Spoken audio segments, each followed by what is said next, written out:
क्रोएसियाको विश्वकप यात्रा समाप्त भएपछि धेरै खेलाडी भावुक बने। केहीका आँखा रसाए, केहीले आँसु लुकाउन सकेनन्। तर टोलीका कप्तान लुका मोड्रिच भने फरक देखिए। हारको पीडा मनभित्र दबाउँदै उनले आफ्ना साथीहरूलाई अंगालो हालेर सान्त्वना दिए। समर्थकतर्फ हात हल्लाउँदै धन्यवाद व्यक्त गरे र उनी शान्त मुद्रामा मैदानबाट बाहिरिए। लुकाका आँखा नरोए पनि अनुहारमा देखिएको मौन पीडाले हजारौं शब्द बोले जस्तै थियो। सम्भवतः लुकालाई अब विश्वकपमा देख्न पाइने छैन। यो क्षणमा उनले आँसु होइन, आफ्नो धैर्य र गरिमा मार्फत विदाईलाई सम्झन लायक बनाए। पोर्चुगल र क्रोएसिया बीचको खेलमा दुई महान फुटबलर रोनाल्डो र लुका बीच भएको भावुक भेटले पनि विश्वभरका फुटबल समर्थकको मन छोयो।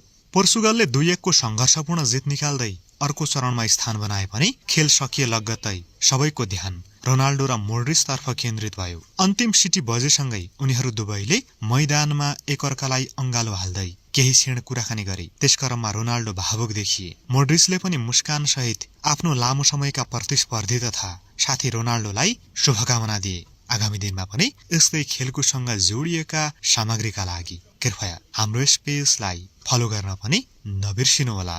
धन्यवाद।